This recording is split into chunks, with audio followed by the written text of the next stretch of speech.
राम राम। आज हम श्रीमद् भगवत गीता के अध्याय 13 क्षेत्र क्षेत्रज्ञ विभाग योग का श्लोक नंबर 4 देखेंगे। ऋषि ऋषि भिर। आप जब इसको गीता जी में देखेंगे तो आपको ब के ऊपर इस तरह से मात्रा लगी हुई दिखाई देगी। हमने इसको सरल बनाने के लिए इस तरह से लिख दिया है, इसलिए आपको यहाँ कंफ्यूज होने की कोई जरूरत नहीं है। अगर ब पे ये मात्रा है मतलब ये आधे र की है, इसलिए उस आधे र को हमने यहाँ इसके साथ लिख दिया। तो अब हम इसका उच्चारण कैसे करेंगे? ऋषिभिर। र के नीचे हलंत यानी र आधा है। ऋषिभिर, ठीक है। बहुधा, हु मात्रा छोटी इसलिए ब के साथ पढ़ा जाएगा बहुधा। गीतम, बड़ी मात्रा गी की मतलब इसको उच्चारण में ज्यादा समय देना है। गीतम। त के ऊपर जो अनुस्वार है वो है आधे म का। आधा म यानी म के नीचे हलंत, ठीक है। तो अब इसका उच्चारण पूरा क्या हुआ? ऋषिभिर बहुधा गीतम। इसको राग से देखते हैं। ऋषिभिर बहुधा गीतम, ठीक है। ये हमारा पहला चरण हुआ। अब हम दूसरे चरण की तरफ बढ़ेंगे। ये दूसरा चरण क्या है? यहाँ पर छंदो, छ के बाद में आधा न, तो इसको साथ पढ़ेंगे। छंदो भिर, छंदो भिर। यहाँ पर भी आप जब इसको गीता जी में देखेंगे ना तो आपको इस तरह से दिखेगा। ये जो आगे वाला वी है ना, इस पे ये इस तरह र की मात्रा होगी। हमने उसको सरलीकरण करने के लिए ये आधा र जो दिख रहा है ना आपको गीता जी में, इसको यहाँ पिछले वाले शब्द के साथ जोड़ दिया।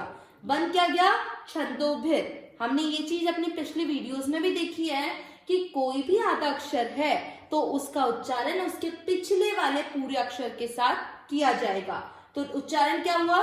छंदोभिर, ठीक है। विविधाई, देखो विवि, ये क्या है? ध पे है ऐ की मात्रा, तो इसको क्या पढ़ा जाएगा? धई, धई, विविधई, ठीक है। धई याद रखिएगा। अब यहाँ पर इनको जो कहते हैं, इनको क्या कहते हैं? विसर्ग।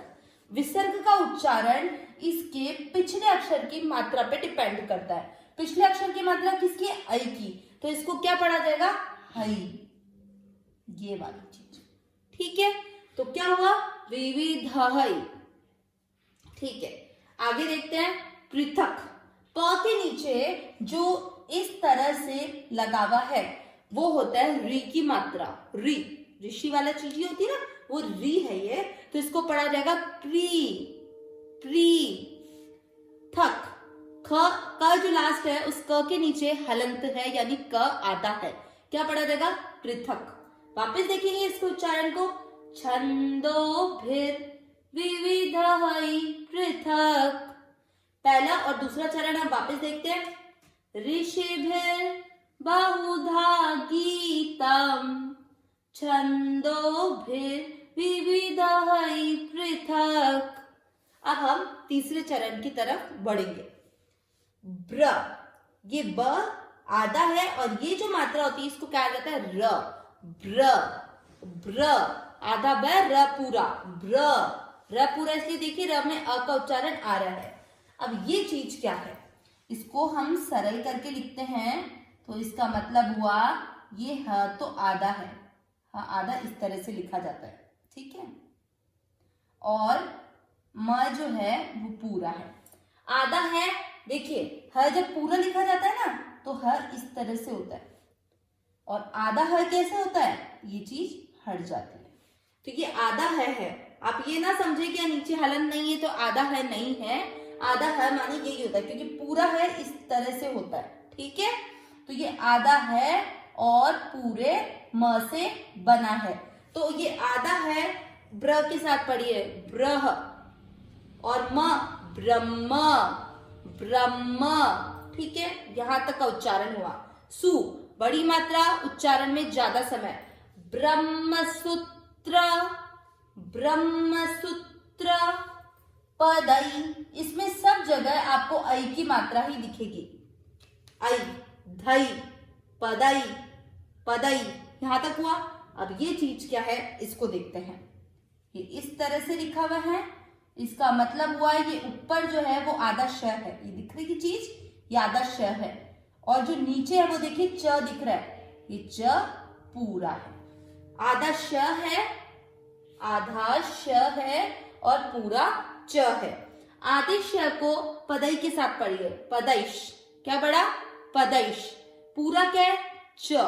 च पे यहाँ पर किसकी मात्रा है? आई की, तो च पे आई की मात्रा लगाओ, चई। व पूरा चैव।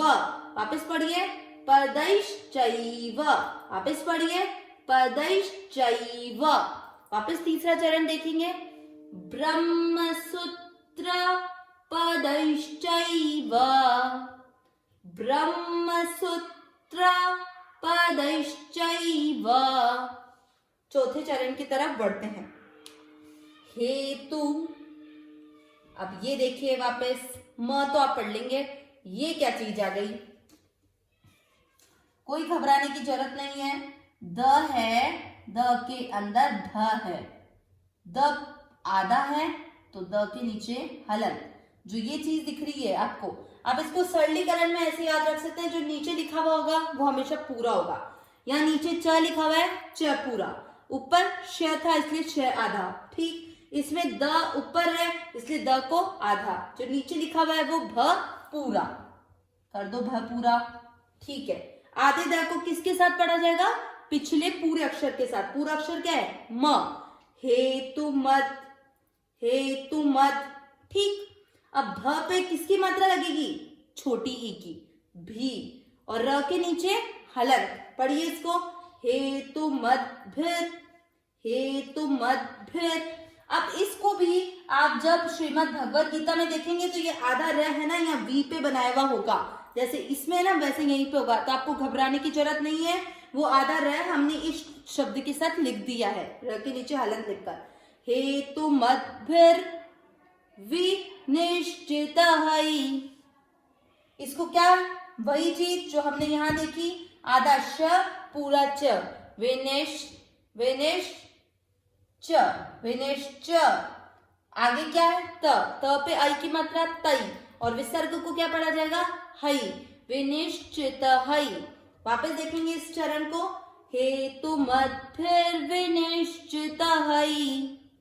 तीसरा और चौथा चरण लास्ट है, ब्रह्मसूत्र पदैश्चैव हेतु मद्भिर विनिश्चित हई। अब हम इस पूरे श्लोक को उच्चारण से देखते हैं, राग और उच्चारण दोनों साथ में।